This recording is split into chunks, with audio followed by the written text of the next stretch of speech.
ਸ਼੍ਰੀ ਅਕਾਲ ਜੀ ਦੋਸਤੋ, ਤੁਸੀਂ ਵੇਖ ਰਹੇ ਹੋ ਚੈਨਲ G98 ਤੇ ਮੈਂ ਨਰਮਲ ਸਿੰਘ ਪੰਡੋਰੀ ਅੱਜ ਤੁਹਾਡੇ ਲਈ ਇੱਕ ਖਾਸ ਪ੍ਰੋਗਰਾਮ ਲੈ ਕੇ ਹਾਜ਼ਰ ਹਾਂ। ਜਿਵੇਂ ਤੁਸੀਂ ਜਾਣਦੇ ਹੋ ਕਿ 8 ਮਾਰਚ ਜਿਹੜਾ ਹੈਗਾ ਦੁਨੀਆ ਭਰ ਦੇ ਵਿੱਚ ਕੌਮਾਂਤਰੀ ਮਹਿਲਾ ਦਿਵਸ ਦੇ ਤੌਰ ਤੇ ਮਨਾਇਆ ਜਾਂਦਾ।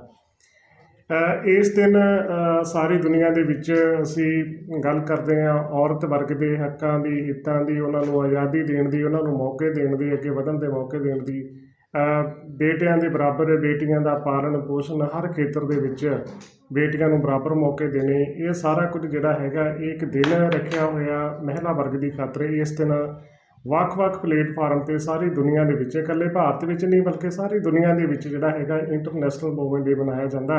ਅਤੇ ਇਸ ਦਿਨ ਚਰਚਾ ਹੁੰਦੀ ਹੈ ਬਹੁਤ ਖੂਬ ਕਿ ਔਰਤਾਂ ਨੂੰ ਅੱਗੇ ਵਧਣ ਦੇ ਮੌਕੇ ਹੋਰ ਕਿਵੇਂ ਪ੍ਰਦਾਨ ਕੀਤੇ ਜਾਣ। ਅਤੇ ਮੇਰੇ ਨਾਲ ਇਸ ਮੌਕੇ ਸਮਾਜ ਦੀ ਇੱਕ ਅਜਿਹੀ ਸ਼ਖਸੀਅਤ ਆ ਜਿਹਨੇ ਹਰ ਖੇਤਰ ਦੇ ਵਿੱਚ, ਕਿਉਂਕਿ ਜੇ ਮੈਂ ਇਹਨਾਂ ਦਾ ਤਾਰਫ ਇਹਨਾਂ ਦੀ ਪੋਸਟ ਦੇ ਨਜ਼ਰੀਏ ਤੋਂ ਕਰਵਾਵਾਂ ਤਾਂ ਇਹ ਬਤੌਰ CDPO ਲੁਧਿਆਣਾ ਦੇ ਬਲਾਕ ਸੁਧਾਰ ਦੇ ਵਿੱਚ ਨਿਯੁਕਤ ਨੇ। ਮੇਰੀ ਮੁਰਾਦ ਆ ਮੈਡਮ ਰਵਿੰਦਰਪਾਲ ਕੌਰ, ਬਹੁਤ ਬਹੁਤ ਸਵਾਗਤ ਹੈ ਤੁਹਾਡਾ।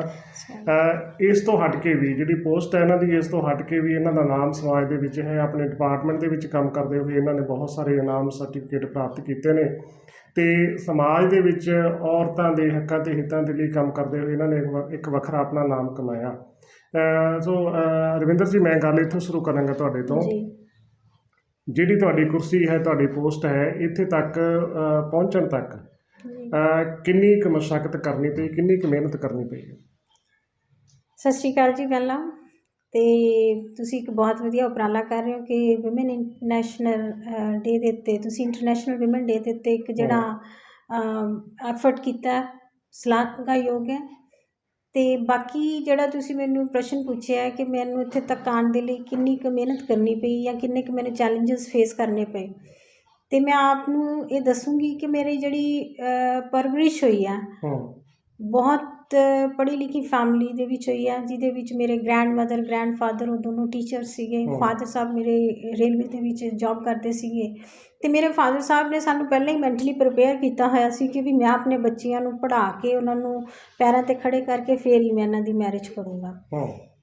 ਅਤੇ ਇਸ ਤੋਂ ਬਾਅਦ ਮੈਂ ਗ੍ਰੈਜੂਏਸ਼ਨ ਤਾਂ ਬਹੁਤ ਵਧੀਆ ਤਰੀਕੇ ਨਾਲ ਕੀਤੀ, ਬਿਨਾਂ ਡਰ ਦੇ, ਕਿਉਂਕਿ ਮੈਂ ਲੜਕੀਆਂ ਦੇ ਸਕੂਲ ਦੇ ਵਿੱਚ ਪੜ੍ਹੀ, ਫਿਰ ਲੜਕੀਆਂ ਦੇ ਕਾਲਜ ਦੇ ਵਿੱਚ ਮੈਂ ਜਾ ਕੇ ਗ੍ਰੈਜੂਏਸ਼ਨ ਕੀਤੀ, ਜਿੱਥੇ ਕਿ ਮੈਨੂੰ ਕਿਸੇ ਕਿਸਮ ਦਾ ਕੋਈ ਡਰ ਨਹੀਂ ਸੀ ਹੁੰਦਾ।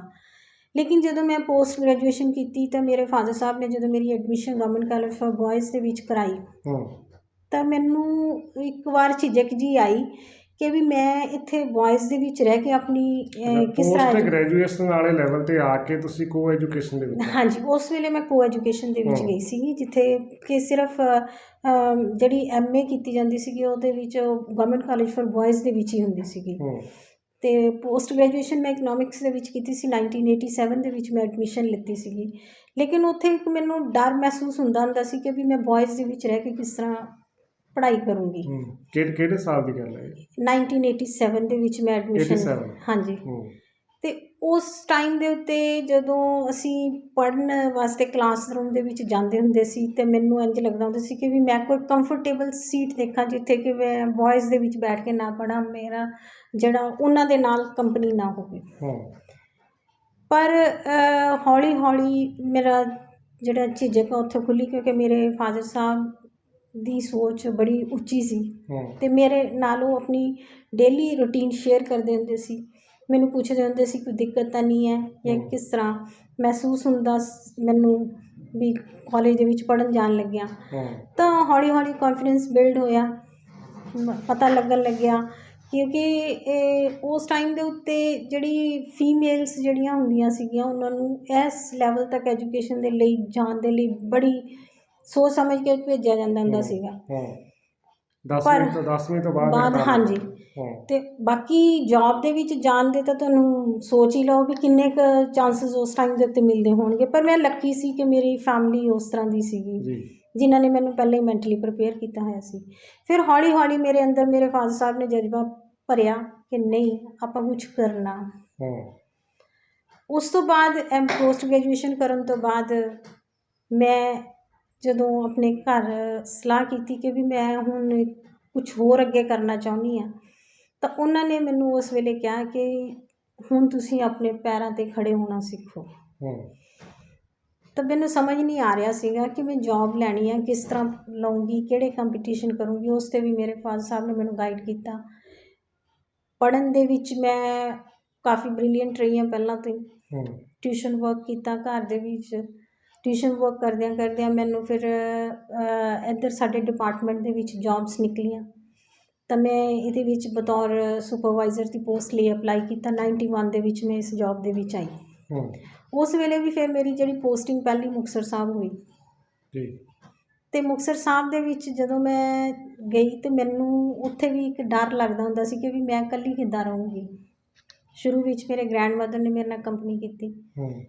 ਉਸ ਤੋਂ ਬਾਅਦ ਉਹਨਾਂ ਨੇ ਜਦੋਂ ਦੇਖਿਆ, ਕਿਉਂਕਿ ਪਿੰਡਾਂ ਦੇ ਵਿੱਚ ਜਦੋਂ ਮੈਂ ਜਾਣਾ ਆਉਣਾ ਸ਼ੁਰੂ ਕੀਤਾ, ਲੱਕੀਲੀ ਕਿ ਮੇਰਾ ਡਿਪਾਰਟਮੈਂਟ ਇੱਦਾਂ ਦਾ ਸੀ ਜਿਹਨੇ ਮੈਨੂੰ ਬਹੁਤ ਸਾਰੇ ਮੌਕੇ ਦਿੱਤੇ ਕਿ ਮੈਂ ਲੋਕਾਂ ਦੇ ਵਿੱਚ ਰਹਿ ਕੇ ਕਾਫੀ ਕੁਝ ਸਿੱਖ ਸਕਾਂ, ਉਹਨਾਂ ਦੀ ਮੈਂਟੈਲਿਟੀ ਨੂੰ ਸਮਝ ਸਕਾਂ, ਆਪਣੇ ਆਪ ਨੂੰ ਮੈਂ ਉਹਨਾਂ ਦੇ ਮੁਤਾਬਕ ਢਾਲ ਸਕਾਂ।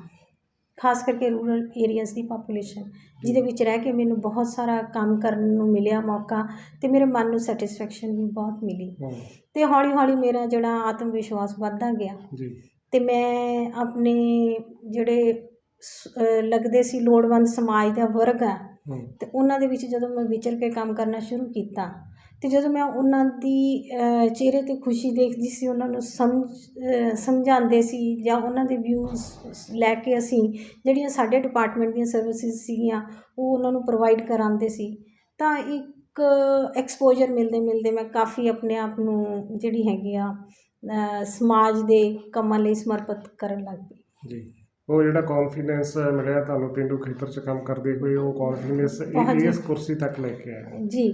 ਉਸ ਤੋਂ ਬਾਅਦ ਤਾਂ ਫਿਰ ਮੈਂ ਪਿੱਛੇ ਮੁੜ ਕੇ ਦੇਖਿਆ ਹੀ ਨਹੀਂ ਜੀ।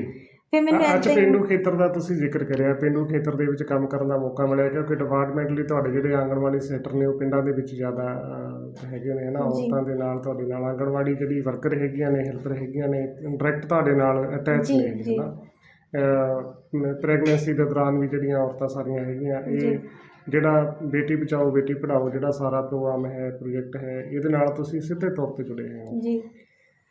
ਅੱਜ ਦੇਖੋ ਸਦੀ ਜਿਹੜੀ ਹੈਗੀ ਆ, ਸਦੀਆਂ ਬਦਲਦੀਆਂ ਇਹਨਾਂ ਨੇ, ਇਹ ਸਦੀ ਨੂੰ ਤਰੱਕੀ ਦੀ ਸਦੀ ਮੰਨਿਆ ਜਾਂਦਾ। ਤੁਸੀਂ ਕੀ ਮਹਿਸੂਸ ਕੀਤਾ ਪਿੰਡਾਂ ਦੇ ਵਿੱਚ ਵਿਚਰਦੇ ਹੋਏ ਕਿ ਜਦੋਂ ਮੈਂ ਮਹਿਲਾ ਤੇ ਕੌਮਾਂਤਰੀ ਦਿਵਸ ਦੀ ਗੱਲ ਕਰਾਂਗਾ ਕਿ ਅੱਜ ਅਸੀਂ ਔਰਤਾਂ ਦੇ ਹੱਕਾਂ ਦੀ ਗੱਲ ਕਰਦੇ ਹਾਂ, ਹਿੱਤਾਂ ਦੀ ਗੱਲ ਕਰਦੇ ਹਾਂ, ਆਜ਼ਾਦੀ ਦੀ ਗੱਲ ਕਰਦੇ ਹਾਂ, ਤੁਸੀਂ ਕਿਤੇ ਵੇਖਿਆ ਕਿ ਉਹ ਗਰਾਊਂਡ ਲੈਵਲ 'ਤੇ ਗਰਾਸ ਰੂਟ 'ਤੇ ਜਾ ਕੇ ਕਿ ਉਹ ਆਜ਼ਾਦੀ ਹੈਗੀ ਆ ਸੱਚੀ ਮੁੱਚੀ ਜਿਹਦੀ ਅਸੀਂ ਗੱਲ ਕਰਦੇ ਹਾਂ ਜੀ। ਇੱਥੇ ਮੈਂ ਤੁਹਾਨੂੰ ਥੋੜ੍ਹਾ ਜਿਹਾ ਧਿਆਨ 'ਚ ਲਿਆਉਣਾ ਚਾਹੂੰਗੀ ਕਿ ਅਸੀਂ ਜਿਹੜੀ ਆਜ਼ਾਦੀ ਦੀ ਗੱਲ ਕਰਦੇ ਹਾਂ, ਪਿੰਡਾਂ ਦੇ ਵਿੱਚ ਹਜੇ ਬਹੁਤ ਜ਼ਿਆਦਾ ਕੰਮ ਕਰਨ ਦੀ ਜ਼ਰੂਰਤ ਹੈ ਇਹਦੇ 'ਤੇ।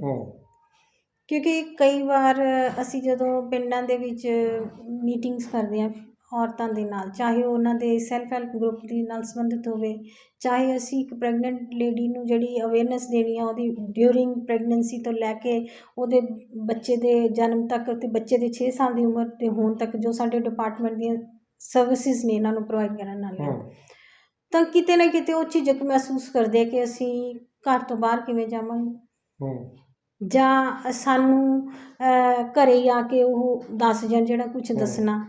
ਅਤੇ ਜੇਕਰ ਉਹ ਦੇਖਦੇ ਨੇ ਘਰ ਦਾ ਜਿਹੜਾ ਮਰਦਮੁਖੀ ਹੁੰਦਾ ਕਿ ਉਹਨਾਂ ਨੂੰ ਅਜੇ ਪਰਮਿਸ਼ਨ ਮਿਲੂਗੀ ਤਾਂ ਅਸੀਂ ਜਾਵਾਂਗੇ।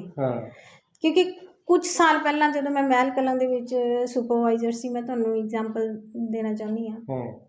ਮੈਂ ਉੱਥੇ ਪਿੰਡ ਮੂੰਗ ਦੇ ਵਿੱਚ ਸੈਲਫ ਹੈਲਪ ਗਰੁੱਪ ਅਸੀਂ ਬਣਾਏ ਸੀਗੇ, ਜਿਹਦੇ ਵਿੱਚ ਅਸੀਂ ਡੇਅਰੀ ਫਾਰਮਿੰਗ ਦਾ ਉਹਨਾਂ ਤੋਂ ਕੰਮ ਕਰਵਾ ਕੇ ਉਹਨਾਂ ਨੂੰ ਸੈਲਫ ਡਿਪੈਂਡੈਂਟ ਬਣਾਉਣ ਦੀ ਅਸੀਂ ਇੱਕ ਉਪਰਾਲਾ ਕੀਤਾ ਸੀਗਾ। ਅਤੇ ਜਦੋਂ ਮੈਂ ਫਸਟ ਟਾਈਮ ਮੀਟਿੰਗ ਕੀਤੀ ਸੀਗੀ ਉਹ ਫੀਮੇਲਸ ਨਾਲ, ਉਹਨਾਂ ਨੇ ਮੈਨੂੰ ਇਹ ਕਿਹਾ ਸੀਗਾ ਜੀ ਪਹਿਲੀ ਵਾਰ ਮੀਟਿੰਗ ਦੇ ਵਿੱਚ ਕਿ ਮੈਡਮ ਤੁਸੀਂ ਅੱਜ ਸਾਡੇ ਨਾਲ ਮੀਟਿੰਗ ਕਰ ਚੱਲੇ ਹੋ ਅਤੇ ਹੁਣ ਅਸੀਂ ਘਰਦਿਆਂ ਨਾਲ ਸਲਾਹ ਕਰਕੇ ਤੁਹਾਨੂੰ ਦੱਸਾਂਗੇ ਕਿ ਉਹ ਸਾਨੂੰ ਅਲਾਓ ਕਰਦੇ ਆ ਜਾਂ ਨਹੀਂ ਕਰਦੇ। ਅਤੇ ਮੈਨੂੰ ਇੱਕ ਵਾਰੀ ਤਾਂ ਲੱਗਿਆ ਕਿ ਵੀ ਮੈਂ ਕਿਸ ਤਰ੍ਹਾਂ ਦਾ ਹੈ ਨਾ ਅਵੇਅਰਨੈਸ ਕਰ ਰਹੀ ਹਾਂ, ਵੀ ਮੈਨੂੰ ਲੱਗਦਾ ਨਹੀਂ ਇੱਥੇ ਕੋਈ ਕਾਮਯਾਬੀ ਮਿਲੇਗੀ। ਪਰ ਲੱਕੀਲੀ ਚਲੋ ਮੈਨੂੰ ਲੱਗਿਆ ਕਿ ਇੱਕ ਮੌਕਾ ਇਹਨਾਂ ਨੂੰ ਦੇਣਾ ਚਾਹੀਦਾ, ਕਿਉਂਕਿ ਉਸ ਵੇਲੇ ਉਹਨਾਂ ਨੂੰ ਸਮਝਾਇਆ ਇਸੇ ਤਰੀਕੇ ਨਾਲ ਗਿਆ ਸੀ ਕਿ ਜੇਕਰ ਤੁਸੀਂ ਥੋੜ੍ਹੀ ਜਿਹੀ ਬੱਚਤ ਕਰਕੇ ਆਪਣਾ ਕਿਸੇ ਆਰਥਿਕ ਧੰਦੇ ਦੇ ਵਿੱਚ ਆਪਣੇ ਆਪ ਨੂੰ ਲਗਾਉਂਦੇ ਹੋ ਤਾਂ ਤੁਹਾਨੂੰ ਘਰ ਦੇ ਖਰਚੇ ਆਪਣੇ ਆਪ ਤੁਸੀਂ ਕੱਢਣੇ ਸਿੱਖ ਜਾਓਗੇ, ਵੀ ਤੁਹਾਨੂੰ ਦੂਸਰੇ ਵੱਲ ਦੇਖਣਾ ਨਹੀਂ ਪਊਗਾ। ਤਾਂ ਉਹ ਕਿਤੇ ਨਾ ਕਿਤੇ ਉਹਨਾਂ ਦੇ ਅੰਦਰ ਜਿਹੜੀ ਇੱਕ ਕਹਿੰਦੇ ਆ ਚਿੰਗਾਰੀ ਸਿਟੀ ਸੀ, ਉਹ ਕੰਮ ਕਰ ਗਈ। ਅਤੇ ਉਹ ਨੈਕਸਟ ਡੇ ਫਿਰ ਉਹਨਾਂ ਨੇ ਮੈਨੂੰ ਕਿਹਾ ਵੀ ਮੈਮ ਅਸੀਂ ਕੰਮ ਕਰਾਂਗੇ। ਅਤੇ ਪਹਿਲਾਂ ਇੱਕ ਗਰੁੱਪ ਅਸੀਂ ਉੱਥੇ ਕ੍ਰੀਏਟ ਕੀਤਾ, ਉਹਨਾਂ ਨੇ ਡੇਅਰੀ ਫਾਰਮਿੰਗ ਦਾ ਕੰਮ ਸ਼ੁਰੂ ਕੀਤਾ। ਜਦੋਂ ਉਹਨਾਂ ਦੀ ਪ੍ਰੋਗਰੈਸ ਹੋਈ, ਉਸ ਤੋਂ ਬਾਅਦ ਫਿਰ ਖੁਦ ਲੇਡੀਜ਼ ਉਹਨਾਂ ਨੂੰ ਦੇਖ ਕੇ ਮੇਰੇ ਕੋਲ ਅਪਰੋਚ ਕਰਨ ਲੱਗੀਆਂ ਕਿ ਵੀ ਤੁਸੀਂ ਸਾਡਾ ਵੀ ਗਰੁੱਪ ਬਣਾਓ। ਇਸ ਤਰ੍ਹਾਂ ਕਰਦੇ ਕਰਦੇ ਅਸੀਂ 3 ਗਰੁੱਪ ਉੱਥੇ ਕ੍ਰੀਏਟ ਕੀਤੇ ਸੀਗੇ, ਜਿਹਦੇ ਵਿੱਚ ਫਿਰ ਮੈਂ ਉਹਨਾਂ ਨੂੰ ਪੁੱਛਦੀ ਹੁੰਦੀ ਸੀ ਵੀ ਤੁਹਾਡਾ ਇੱਕ ਮੱਝ ਰੱਖੀ ਹੈ, 2 ਰੱਖੀਆਂ। ਫਿਰ ਇਸ ਤਰ੍ਹਾਂ ਕਰਦੇ ਕਰਦੇ ਉਹਨਾਂ ਨੇ ਮਤਲਬ ਆਪਣੇ ਘਰ ਦੇ ਵਿੱਚ ਹੀ 2-2 3-3 ਮੱਝਾਂ ਰੱਖ ਕੇ ਦੁੱਧ ਵੇਚ ਕੇ ਆਪਣਾ ਉਹ ਜਿਹੜਾ ਹੈਗਾ ਘਰ ਦਾ ਖਰਚਾ ਚਲਾਉਣ ਦੇ ਯੋਗ ਹੋ ਗਈਆਂ ਸੀਗੀਆਂ। ਅਤੇ ਜਿਸ ਤੋਂ ਦੇਖਦੇ ਹੋਏ ਬਾਕੀ ਵੀ ਲੇਡੀਜ਼ ਪ੍ਰੇਰਿਤ ਹੋਈਆਂ ਸੀ। ਔਰ ਮੈਨੂੰ ਯਾਦ ਹੈ ਕਿ ਮੈਂ ਉੱਥੇ ਕੋਈ ਇੱਕ ਫੰਕਸ਼ਨ ਕਰ ਰਹੀ ਸੀ ਅਤੇ ਜਿਹਦੇ ਵਿੱਚ ਖੁਦ ਕਈ ਹੋਰ ਲੇਡੀਜ਼ ਨੇ ਉੱਠ ਕੇ ਸਾਨੂੰ ਕਿਹਾ ਸੀ ਕਿ ਸਾਨੂੰ ਹੋਰ ਵੀ ਦੱਸਿਆ ਜਾਵੇ ਵੀ ਅਸੀਂ ਹੋਰ ਵੀ ਕੀ ਕਰ ਸਕਦੇ ਹਾਂ। ਤਾਂ ਉਸ ਤੋਂ ਬਾਅਦ ਫਿਰ ਮੇਰੀ ਪ੍ਰਮੋਸ਼ਨ ਹੋਈ ਅਤੇ ਮੈਂ ਇੱਧਰ ਆਈ। ਇੱਥੇ ਅਸੀਂ ਆਏ, ਇੱਥੇ ਮੈਨੂੰ ਲੂੰਬਾ ਫਾਊਂਡੇਸ਼ਨ ਦੇ ਵਿੱਚ ਅਸੀਂ ਉਸ ਟਾਈਮ ਦੇ ਉੱਤੇ ਜਦੋਂ ਮੈਂ ਬਤੌਰ CDPO ਪ੍ਰਮੋਟ ਹੋ ਕੇ ਆਈ ਸੀਗੀ, ਤਾਂ ਉਸ ਵੇਲੇ ਇੱਕ ਪ੍ਰੋਜੈਕਟ ਇੱਥੇ ਆਇਆ ਸੀਗਾ। ਅਤੇ ਉਸ ਪ੍ਰੋਜੈਕਟ ਦੇ ਵਿੱਚ ਵੀ ਜਿਹੜੀਆਂ ਵਿਡੋ ਲੇਡੀਜ਼ ਸੀਗੀਆਂ, ਅਤੇ ਅਸੀਂ ਉਹਨਾਂ ਨੂੰ ਟੇਲਰਿੰਗ ਦੇ ਐਂਡ ਸਟਿਚਿੰਗ ਦੇ ਵਿੱਚ ਅਸੀਂ ਉਹਨਾਂ ਨੂੰ ਟ੍ਰੇਨਿੰਗਸ ਕਰਵਾਈਆਂ ਸੀਗੀਆਂ ਤਾਂ ਕਿ ਉਹ ਐਮਪਾਵਰ ਹੋ ਜਾਣ। ਅਤੇ ਉਹ ਕਾਫੀ ਸਾਰੀਆਂ ਲੇਡੀਜ਼ ਹੁਣ ਜਿਹੜੀਆਂ ਹੈਗੀਆਂ ਘਰ ਦੇ ਵਿੱਚ ਕੱਪੜੇ ਸੀ ਕੇ ਆਪਣਾ ਜਿਹੜਾ ਘਰ ਦਾ ਖਰਚਾ ਜਿਹੜਾ ਕੱਢ ਰਹੀਆਂ ਨੇ। ਤਾਂ ਮਤਲਬ ਜੇ ਔਰਤ ਨੂੰ ਮੌਕਾ ਦਿੱਤਾ ਜਾਵੇ ਤਾਂ ਪਿੰਡਾਂ ਦੇ ਵਿੱਚ ਖਾਸ ਕਰਕੇ ਉਹਨਾਂ ਦੀ ਜਿਹੜੀ ਕਾਬਲੀਅਤ ਆ ਉਹ ਸਾਹਮਣੇ ਆਉਂਦੀ ਹੈ। ਬਿਲਕੁਲ, ਹਾਂਜੀ। ਅੱਛਾ, ਡੋਮੈਸਟਿਕ ਵਾਇਲੈਂਸ ਦੇ ਨਾਲ ਵੀ ਤੁਹਾਡਾ ਰਾਬਤਾ ਹੈਗਾ ਬਣਿਆ ਰਹਿੰਦਾ ਹੈ ਨਾ। ਬ੍ਰੋਕਨ ਹਾਊਸਿਸ ਦੇ ਕੇਸ ਨੇ ਤੁਹਾਡੇ ਡਿਪਾਰਟਮੈਂਟ ਲਈ ਤੁਹਾਡੇ ਸਾਹਮਣੇ ਆਉਂਦੇ ਨੇ, ਕੋਈ ਕੀ ਇੱਦਾਂ ਦਾ ਜਦੋਂ ਇਸ ਤਰ੍ਹਾਂ ਦਾ ਹੁੰਦਾ ਘਰੇਲੂ ਹਿੰਸਾ ਦੇ ਮਾਮਲੇ ਤੁਹਾਡੇ ਸਾਹਮਣੇ ਆਉਂਦੇ ਨੇ, ਕਿਤੇ ਕੋਈ ਅਜਿਹੀ ਔਰਤ ਤੁਹਾਨੂੰ ਮਿਲੀ ਹੋਵੇ ਜਾਂ ਕੋਈ ਇਸ ਤਰ੍ਹਾਂ ਦਾ ਕੇਸ ਆਇਆ ਜਾਵੇ ਜਿੱਥੇ ਪੀੜਤ ਔਰਤ ਨੇ ਇਹ ਫੀਲ ਕੀਤਾ ਹੋਵੇ ਕਿ ਮੈਂ ਮਤਲਬ ਜੇ ਮੈਂ ਕੁੜੀ ਨਾ ਹੁੰਦੀ ਤਾਂ? ਦੇਖੋ, ਜਿਹੜੇ ਘਰੇਲੂ ਹਿੰਸਾ ਦੇ ਕੇਸਿਸ ਆਉਂਦੇ ਨੇ, ਮੈਂ ਜੋ ਮਹਿਸੂਸ ਕਈ ਜਗ੍ਹਾ 'ਤੇ ਕਰਦੀ ਹਾਂ, ਕਿਤੇ ਨਾ ਕਿਤੇ ਜਿਹੜੇ ਲੜਕੀ ਦੇ ਪੇਰੈਂਟਸ ਹੁੰਦੇ ਆ, ਜਦੋਂ ਉਹਨਾਂ ਵੱਲੋਂ ਲੜਕੀ ਨੂੰ ਸਪੋਰਟ ਨਹੀਂ ਕੀਤੀ ਜਾਂਦੀ, ਜੋ ਉਹਦੇ 'ਤੇ ਅਤਿਆਚਾਰ ਹੋ ਰਹੇ ਹੁੰਦੇ ਆ ਸਮਟਾਈਮਸ, ਜਾਂ ਲੜਕੀ ਜਿਹੜੀ ਹੈਗੀ ਆ ਉਹ ਆਪਣੇ ਮਨ ਦੇ ਵਿੱਚ ਗੱਲ ਰੱਖਦੀ ਹੈ ਕਿ ਮੈਂ ਆਪਣੇ ਪੇਰੈਂਟਸ ਨੂੰ ਜੇ ਦੱਸਿਆ ਤਾਂ ਉਹ ਵੀ ਦੁਖੀ ਹੋਣਗੇ, ਤਾਂ ਉਸ ਵੇਲੇ ਤਾਂ ਉਹ ਜ਼ਰੂਰ ਇਹੋ ਜਿਹੀ ਮੈਂਟਲ ਸਥਿਤੀ ਦੇ ਵਿੱਚ ਚਲੀ ਜਾਂਦੀ ਆ ਕਿ ਉਹਨੂੰ ਕੁਛ ਨਹੀਂ ਸੂਝਦਾ ਕਿ ਵੀ ਮੇਰੇ ਨਾਲ ਹੋ ਕੀ ਰਿਹਾ। ਤਾਂ ਉਹਨੂੰ ਇੰਝ ਲੱਗਦਾ ਕਿ ਵੀ ਇਸ ਵੇਲੇ ਮੇਰਾ ਜਿਹੜਾ ਬਚਾਅ ਹੋ ਜਾਵੇ, ਕਿ ਮੈਂ ਆਪਣੇ ਆਪ ਨੂੰ ਪ੍ਰੋਟੈਕਟ ਕਰ ਸਕਾਂ, ਮੈਨੂੰ ਘਰ 'ਤੇ ਮੇਰੀ ਆਪਣੀ ਛੱਤ ਹੋ ਜਾਵੇ, ਮੇਰਾ ਆਪਣਾ ਕੋਈ ਖਾਣ ਪੀਣ ਦਾ ਘਰ ਦਾ ਖਰਚਾ ਚਲਾਉਣ ਦਾ ਜਿਹੜਾ ਸਾਧਨ ਹੋ ਸਕੇ, ਜਿਸ ਦੇ ਨਾਲ ਮੈਂ ਆਪਣੇ ਬੱਚੇ ਦੀ ਪਰਵਰਿਸ਼ ਕਰ ਸਕਾਂ। ਤਾਂ ਉਹਨਾਂ ਨੂੰ ਲੱਗਦਾ, ਫਿਰ ਉਹ ਕਈ ਵਿੱਚੋਂ ਮੈਨੂੰ ਕਹਿ ਦਿੰਦੀਆਂ ਕਿ ਮੈਡਮ ਜੇ ਅਸੀਂ ਥੋੜ੍ਹਾ ਜਿਹਾ ਪੜ੍ਹ ਲੈਂਦੇ, ਸਾਨੂੰ ਸਪੋਰਟ ਮਿਲੀ ਹੁੰਦੀ, ਤਾਂ ਅਸੀਂ ਜੇ ਇਕਨੋਮਿਕਲੀ ਇੰਡੀਪੈਂਡੈਂਟ ਹੁੰਦੇ, ਤਾਂ ਅੱਜ ਅਸੀਂ ਜਿਹੜੀ ਘਰੇਲੂ ਹਿੰਸਾ ਵਰਗੀ ਸਮੱਸਿਆ ਨਾਲ ਜੂਝ ਰਹੀ ਹਾਂ ਮੈਂ, ਤਾਂ ਸ਼ਾਇਦ ਮੈਂ ਇਹਨੂੰ ਜਿਹੜਾ ਹੈਗਾ ਫੇਸ ਕਰ ਸਕਦੀ ਹੁੰਦੀ। ਅੱਛਾ, ਤੁਸੀਂ ਮੈਂ ਇਹਦੇ ਨਾਲ ਹੀ ਜੁੜੇ ਸਵਾਲ ਜਿਹੜਾ ਹੈਗਾ ਉਹਦੇ ਵੀ ਤੁਸੀਂ ਇਹ ਕਿੱਥੋਂ ਮਤਲਬ ਸਟੱਡੀ ਦੇ ਗ੍ਰਾਸ ਰੂਟ ਤੋਂ ਲੈ ਕੇ ਇੱਥੇ ਤੱਕ ਆਏ, ਕਿਤੇ ਤੁਹਾਡਾ ਪਰਿਵਾਰ ਤੁਸੀਂ ਪਹਿਲਾਂ ਦੱਸਦਾ ਹੈ ਨਾ ਕਿ ਬੜਾ ਪੋਜ਼ੀਟਿਵ ਫੈਮਿਲੀ ਹੈ, ਕਿਤੇ ਪਰਿਵਾਰ ਤੋਂ ਬਾਹਰ ਵਿਚਰਦੇ ਹੋਏ ਡਿਪਾਰਟਮੈਂਟ ਲਈ ਕਿਤੇ ਸਮਾਜ ਦੇ ਵਿੱਚ ਇਹ ਲੱਗਿਆ ਵੀ ਜੇ ਮਤਲਬ ਮੈਂ ਕਾਸ਼ ਕਿਤੇ ਮੈਂ ਮੁੰਡਾ ਹੁੰਦੀ ਤਾਂ?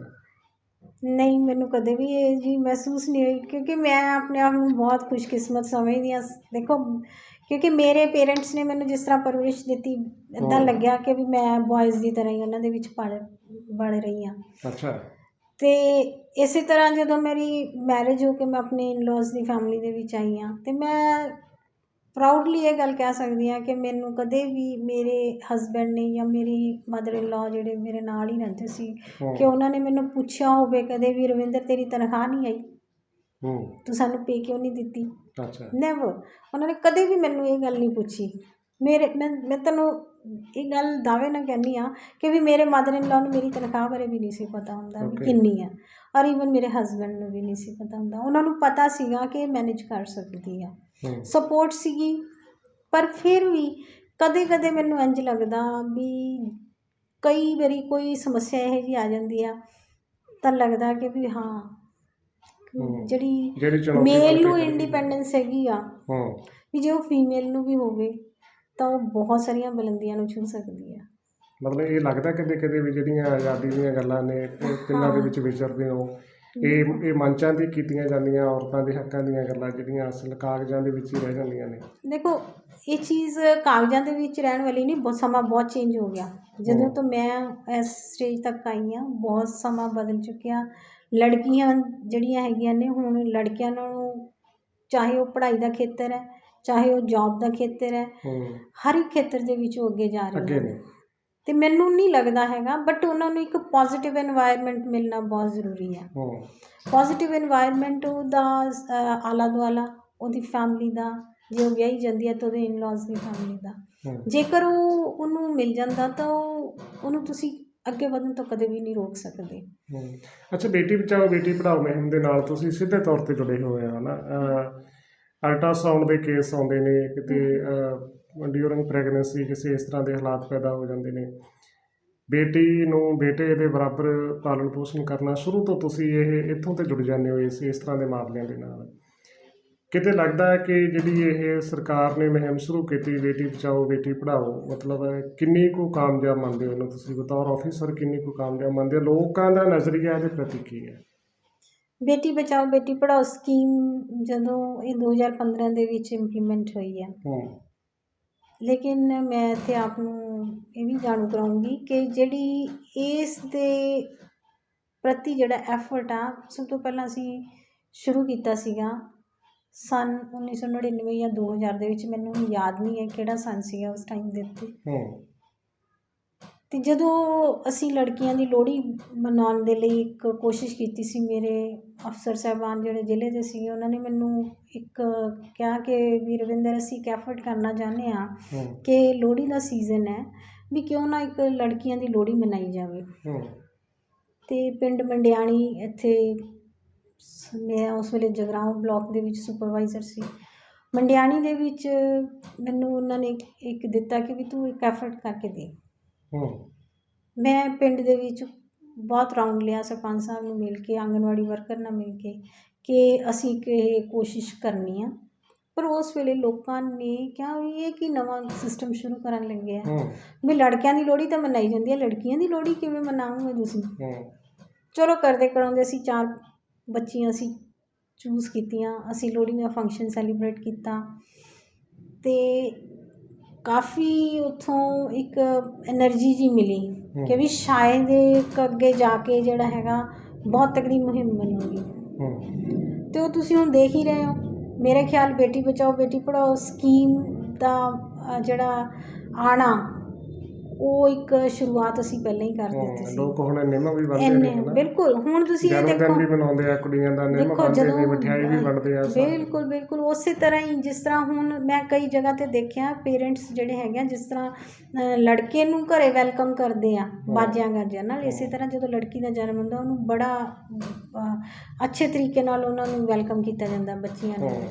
ਅਤੇ ਪਹਿਲਾਂ ਜਿਹੜੀ ਉਸ ਵੇਲੇ ਭਰੂਣ ਹੱਤਿਆ ਹੋਣ ਦੇ ਕਾਰਨ ਜਿਹੜੀ ਸੈਕਸ ਰੇਸ਼ੋ ਬਹੁਤ ਜ਼ਿਆਦਾ ਗਿਰੀ ਹੋਈ ਸੀ, 2015 ਦੇ ਵਿੱਚ ਸਕੀਮ ਆਉਣ ਨਾਲ ਅਸੀਂ ਅਵੇਅਰਨੈਸ ਐਕਟੀਵਿਟੀਜ਼ ਹੋਰ ਵੀ ਚੇਂਜ ਕੀਤੀਆਂ, ਬਹੁਤ ਜ਼ਿਆਦਾ ਤੇਜ਼ ਹੋਈਆਂ। ਉਹਦੇ ਵਿੱਚ ਚਾਹੇ ਸੀਗਾ ਔਰਤਾਂ ਨੂੰ ਵੀ ਇਹ ਭਰੂਣ ਹੱਤਿਆ ਤੋਂ ਰੋਕਣ ਸੰਬੰਧੀ ਜਿਹੜਾ ਹੈਗਾ ਜਾਣੂ ਕਰਵਾਇਆ। ਫਿਰ ਸਾਡੇ ਕੋਲ ਹੁਣ ਇੱਕ PMMVY ਸਕੀਮ ਹੈ, ਇੱਕ ਬਹੁਤ ਵੱਡਾ ਰੋਲ ਪਲੇ ਕਰਦੀ ਆ ਪ੍ਰਧਾਨ ਮੰਤਰੀ ਮਾਤਰੂ ਵੰਦਨਾ ਯੋਜਨਾ। ਇਹ ਸਕੀਮ ਦੇ ਵਿੱਚ ਹੀ ਜਦੋਂ ਅਸੀਂ ਔਰਤ ਨੂੰ ਰਜਿਸਟਰ ਕਰ ਲੈਂਦੇ ਹਾਂ, ਉਹਦੇ 3 ANC ਹੋਣੇ ਬਹੁਤ ਜ਼ਰੂਰੀ ਹੈ। ਐਂਟੀਨੇਟਲ ਚੈੱਕਅਪ, ਅਤੇ ਜੋ ਐਂਟੀਨੇਟਲ ਚੈੱਕਅਪ ਜਿਹੜੇ 3 ਹੁੰਦੇ ਆ ਤਾਂ ਉਹ ਨੈਚੁਰਲੀ ਆ ਸਾਨੂੰ ਵੀ ਪਤਾ ਲੱਗ ਜਾਂਦਾ, ਅਸੀਂ ਫੋਲੋਅਪ ਕਰ ਸਕਦੇ ਹਾਂ ਕਿ ਉਹ ਜਿਹੜੀ ਪ੍ਰੈਗਨੈਂਸੀ ਆ ਉਹ ਲਾਸਟ ਮੂਮੈਂਟ ਤੱਕ ਚੱਲ ਰਹੀ ਹੈ। ਅਤੇ ਜੇ ਪਹਿਲਾਂ ਹੀ ਉਹਨੂੰ ਕਿਤੇ ਕੋਈ ਦਿੱਕਤ ਆਉਂਦੀ ਹੈ ਤਾਂ ਸਾਨੂੰ ਇੱਕ ਖਤਰੇ ਦੀ ਘੰਟੀ ਹੁੰਦੀ ਹੈ ਵੀ ਇਹ ਮਤਲਬ ਇੱਥੇ ਭਰੂਣ ਹੱਤਿਆ ਦਾ ਚਾਂਸ ਹੀ ਖਤਮ ਹੋ ਜਾਂਦਾ। ਬਿਲਕੁਲ ਬਿਲਕੁਲ। ਇਹ ਚੀਜ਼ ਇਸੇ ਤਰ੍ਹਾਂ ਮਾਈਂਡ ਸੈੱਟ ਚੇਂਜ ਕਰਨ ਦੇ ਲਈ ਅਸੀਂ ਬਹੁਤ ਸਾਰੀਆਂ ਐਕਟੀਵਿਟੀਜ਼ ਕੀਤੀਆਂ ਨੇ। ਜਿਹੜੇ ਸਿੰਗਲ ਪੇਰੈਂਟਸ ਨੇ, ਗਰਲ ਚਾਈਲਡ ਪੇਰੈਂਟ ਨੇ, ਉਹਨਾਂ ਨੂੰ ਔਨਰ ਕੀਤਾ, ਮੈਰੀਟੋਰੀਅਸ ਗਰਲਸ ਨੂੰ ਔਨਰ ਕੀਤਾ। ਅਤੇ ਇੱਕ ਜਿਹੜੇ ਮਤਲਬ ਲੜਕੀਆਂ ਜਿਹੜੀਆਂ ਸਕੂਲ ਡਰੋਪ ਆਊਟ ਹੋ ਜਾਂਦੀਆਂ ਨੇ, ਉਹਨਾਂ ਨੂੰ ਪੇਰੈਂਟਸ ਨੂੰ ਕਾਉਂਸਲਿੰਗ ਕਰਕੇ ਬੱਚੀਆਂ ਨੂੰ ਦੁਬਾਰਾ ਤੋਂ ਫਿਰ ਸਕੂਲਾਂ ਦੇ ਵਿੱਚ ਦਾਖਲ ਕਰਾਇਆ। ਇਸ ਤਰ੍ਹਾਂ ਦੇ ਹੁਣ ਬਹੁਤ ਸਾਰੇ ਅਸੀਂ ਸਕੂਲਾਂ ਦੇ ਵਿੱਚ ਵੀ ਦੇਖਦੇ ਹਾਂ, ਸਕੂਲ ਡਰੋਪ ਆਊਟ ਵੀ ਘਟਿਆ ਔਰ ਭਰੂਣ ਹੱਤਿਆ ਵੀ ਘਟੀ ਹੈ। ਸੀ ਜਦੋਂ ਕੋਈ ਵੀ ਸਾਡੇ ਇੱਥੇ ਹੁਣ ਕਮਿਊਨਿਟੀ ਬੇਸਡ ਇਵੈਂਟਸ ਹੁੰਦੇ ਆ ਆਂਗਨਵਾੜੀ ਪੋਸ਼ਣ ਅਭਿਆਨ ਦੇ ਤਹਿਤ, ਉਹਦੇ ਵਿੱਚ ਵੀ ਅਸੀਂ ਸਿਰਫ ਇੱਕ ਜਿਹੜੀ ਪ੍ਰੈਗਨੈਂਟ ਔਰਤ ਨੂੰ ਹੀ ਨਹੀਂ ਅਸੀਂ ਬੁਲਾਉਂਦੇ, ਉਹਦੇ ਵਿੱਚ ਉਹਦੇ ਹਸਬੈਂਡ ਨੂੰ, ਉਹਦੇ ਇਨ-ਲॉज ਦੀ ਫੈਮਿਲੀ ਦੇ ਹੋਰ ਵੀ ਜਿਹੜੇ ਮੈਂਬਰਸ ਨੇ ਅਸੀਂ ਉਹਨਾਂ ਨੂੰ ਵੀ ਬੁਲਾਉਂਦੇ ਹਾਂ।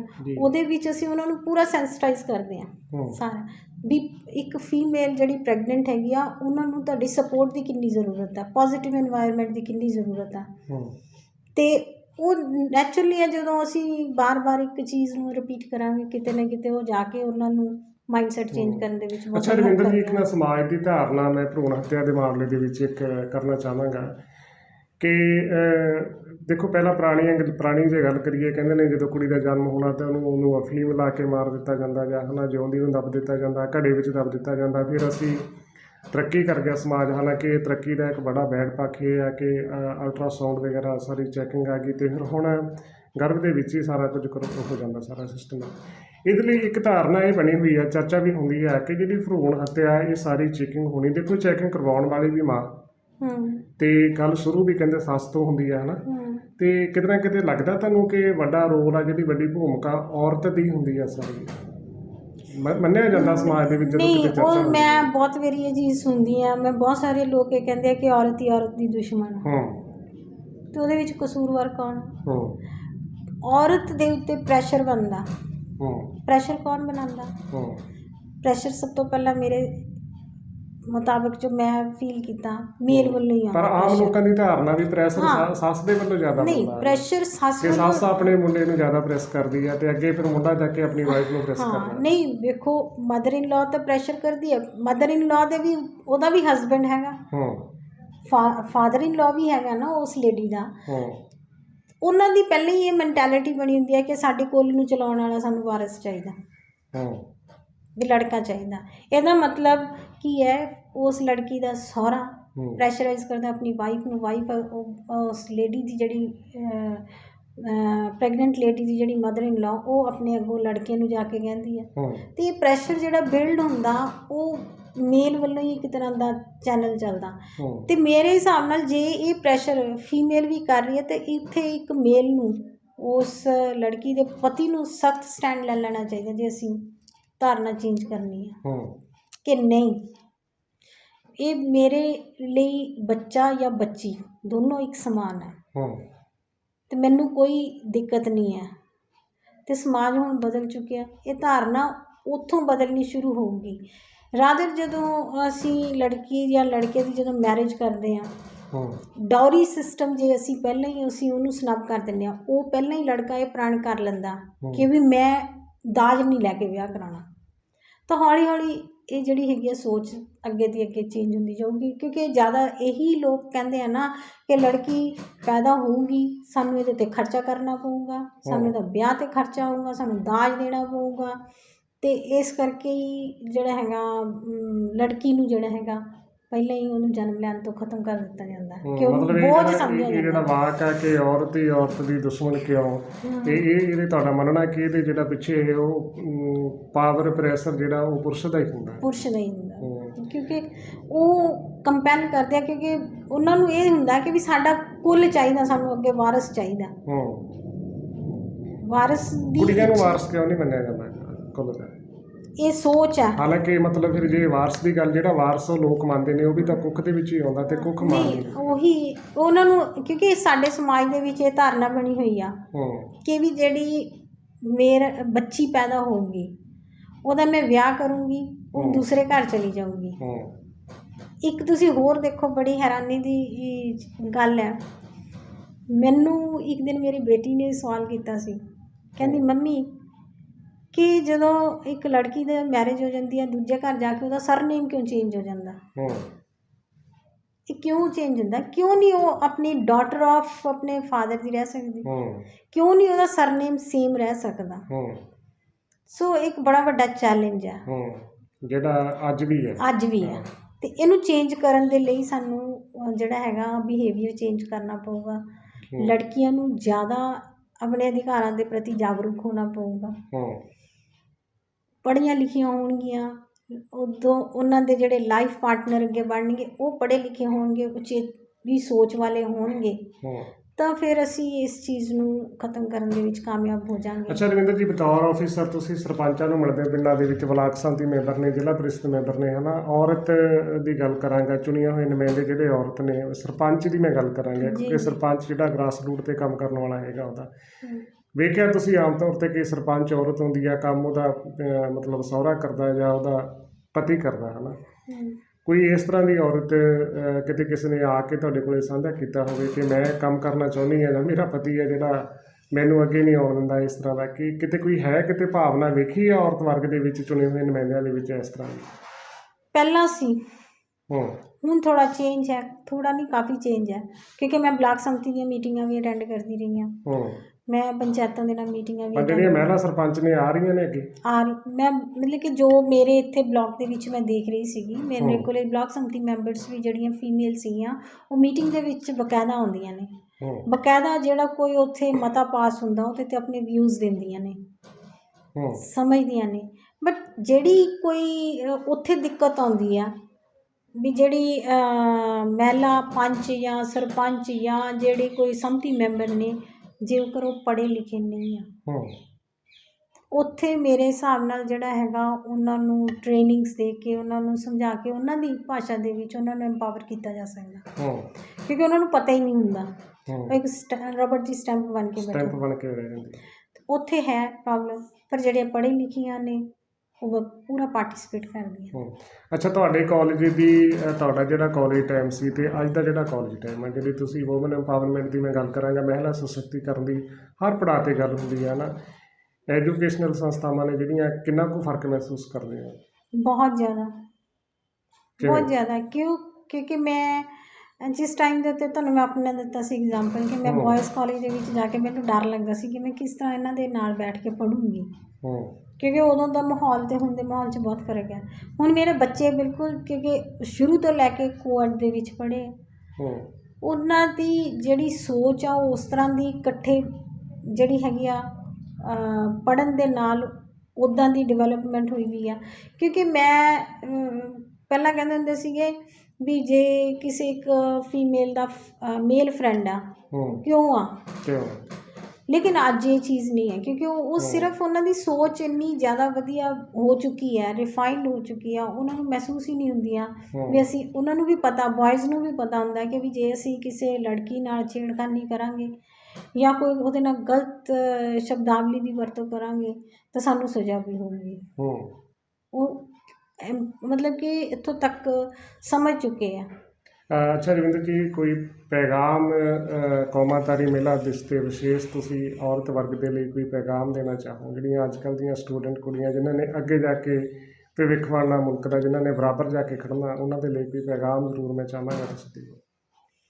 ਮੇਰੇ ਵੱਲੋਂ ਸਾਰਿਆਂ ਨੂੰ, ਜਿਹੜੇ ਸਾਡੇ ਸਮਾਜ ਦੇ ਵਿੱਚ ਫੀਮੇਲਸ ਨੇ, ਮੈਂ ਉਹਨਾਂ ਨੂੰ ਇਹੀ ਕਹੂੰਗੀ, ਜੋ ਘਰ ਦੇ ਵਿੱਚ ਬੱਚੀ ਪੈਦਾ ਹੁੰਦੀ ਆ ਤਾਂ ਉਸ ਨੂੰ ਆਪਣੇ ਖਿੜੇ ਮੱਥੇ ਸਵੀਕਾਰ ਕਰੋ, ਉਹਨੂੰ ਵੈਲਕਮ ਕਰੋ, ਉਹਨੂੰ ਐਜੂਕੇਸ਼ਨ ਦਿਵਾਓ, ਉਹਨੂੰ ਅਪੋਰਚੁਨਿਟੀਜ਼ ਦਿਵਾਓ ਕਿ ਉਹ ਇੰਨੀ ਆਪਣੇ ਆਪ 'ਤੇ ਸੈਲਫ ਡਿਪੈਂਡੈਂਟ ਹੋ ਸਕੇ, ਇਕਨੋਮਿਕਲੀ ਇੰਡੀਪੈਂਡੈਂਟ ਹੋ ਸਕੇ ਕਿ ਉਸ ਨੂੰ ਦੂਸਰਿਆਂ ਤੋਂ ਹੈਲਪ ਲੈਣ ਦੀ ਜ਼ਰੂਰਤ ਨਾ ਪਵੇ।